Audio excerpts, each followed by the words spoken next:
മീനു, എനിക്ക് നിന്നെ ഇപ്പോൾ തന്നെ കാണണം പ്ലീസ്.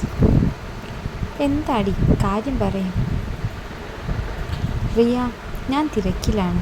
ഈവനിങ് മീറ്റ് ചെയ്യാം, ഓക്കെ ആണോ? ആടി, ഓക്കെ. എടാ, ടെൻഷൻ ആവാതെ. ഒഴിവാക്കാൻ പറ്റാത്ത ചില തിരക്കുകൾ ഉണ്ട്, അതാണ് കേട്ടോ. ഇറ്റ്സ് ഓക്കെ, ഞാൻ വെയിറ്റ് ചെയ്യാം. വൈകിട്ട് 5:30 കോളിംഗ് ബെൽ ശബ്ദം അവളെ ഉണർത്തി. ഡോർ തുറന്നതും മീനു അകത്തേക്കു കയറി.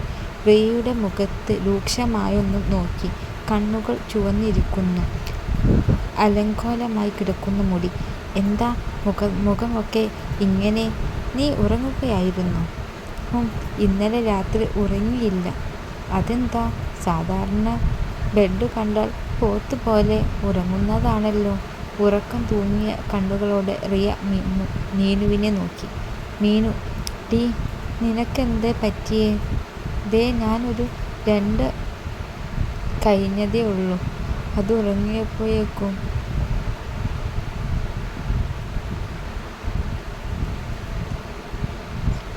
I have sex with a stranger. Meenu, what? In my dream. ഇത് കേട്ടു മീനു പൊട്ടിച്ചിരിച്ചു. U lucky. ഞാനെന്താ ഇങ്ങനത്തെയൊക്കെ ബ്യൂട്ടിഫുൾ ഡ്രീംസ് കാണാത്തത് എന്നാണ് ഞാൻ ആലോചിക്കുന്നത്. അങ്ങനെയല്ല, ഇതൊരു ഹൊറർ എക്സ്പീരിയൻസ് ആണ്. പെർമിഷൻ ഇല്ലാതെയാണ് അവൻ എൻ്റെ പ്രൈവറ്റ് പാർട്സ് പോലും ടച്ച് ചെയ്യുന്നത്. ഇതിപ്പോൾ 3 പ്രാവശ്യമായി. ഇതേപോലെ ആളെ എനിക്ക് വ്യക്തമല്ല. Hey, come on Riya, it's just a dream. But എനിക്കിങ്ങനെയൊന്നും തോന്നുന്നില്ല.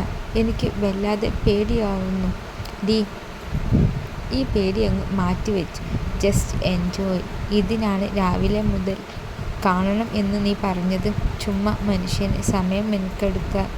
ഷോ, നിന്നോട് പറയാൻ നിന്ന് എന്നെ വേണം തല്ലാൻ. ഒന്ന് ആലോചിച്ച് നോക്കൂ. Someone hits you with your permission. നിനക്കെന്താ തോന്നുക? നിനക്കത് എൻജോയ് ചെയ്യാൻ പറ്റുമോ? ഇത്ര ദേഷ്യപ്പെടേണ്ട കാര്യം എന്താ? ഞാൻ നിന്നെ ഒന്ന് കൂളാക്കാൻ പറഞ്ഞതല്ലേ. എടി, സൈക്കോളജിക്കൽ ചിന്തിച്ചാൽ ഇത്രയും പ്രായമായിട്ടും നീ ഇപ്പോഴും ഒരു വേർജിനാണ്. അതിൻ്റെ എന്തെങ്കിലും നിരാശ ആയിരിക്കുമോ ഇങ്ങനെയുള്ള സ്വപ്നങ്ങൾ കാണാൻ പ്രേരിപ്പിക്കുന്നത്? നീ അതൊന്ന് ആലോചിച്ച് നോക്കൂ, മീനു അവളോട് പറഞ്ഞു. ഞാൻ എന്തിന് നിരാശപ്പെടണം? ഞാൻ അങ്ങനെ ഒരു ദാരിദ്ര്യം അനുഭവിക്കുന്നില്ല. ഞാൻ ഇപ്പോൾ വിളിച്ചാലും ഇങ്ങോട്ട് പറന്നെത്താൻ ഒരുത്തനുണ്ട്, അറിയാമല്ലോ. നിനക്ക് അവനെ പേടിയാണോ? നോ. ഇനി അങ്ങനെ ഒരു പേടിയാണോ ഇതിങ്ങനെയൊക്കെ റീസൺ എന്ന് അറിയില്ലല്ലോ. I like him. പക്ഷേ സെൻഡ്രോമാറ്റിക് കാണുമ്പോഴുള്ള യാതൊരു ഫീലിങ്സും കാണുമ്പോൾ തോന്നാറില്ല. പിന്നെ നീ എന്തിനാ കല്യാണത്തിന് സമ്മതിച്ചത്? അത് സമ്മതിക്കാതിരിക്കാൻ കാരണങ്ങളൊന്നും തോന്നിയിട്ടില്ലടി. റിയ, നീ എന്തെങ്കിലും എൻ്റെ അടുത്ത് നിന്ന് മറച്ചു വെക്കുന്നുണ്ടോ? ഇല്ല. ബട്ട് ഈ സ്വപ്നമാനെ കണ്ടെത്തിക്കുന്നത് വല്ലാത്തൊരു മാനസിക അവസ്ഥയാണ്. പിന്നെ വേറൊരു കാര്യം കൂടി. സ്വപ്നത്തിൽ അവൻ എൻ്റെ കയ്യിൽ കടിക്കുന്നുണ്ട്. Look here. അവൾ അവളുടെ കയ്യിലെ പാട് മീനുവിന് കാണിച്ചു കൊടുത്തു. മീനു ഒരു നെട്ടലോടെ അതിനെ നോക്കി.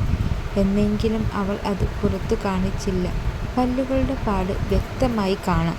ചിലപ്പോൾ നീ തന്നെ ചെയ്തതാകും ഉറക്കത്തിൽ. ഞാനും അങ്ങനെ തന്നെയാ വിശ്വസിക്കാൻ ശ്രമിക്കുന്നത്.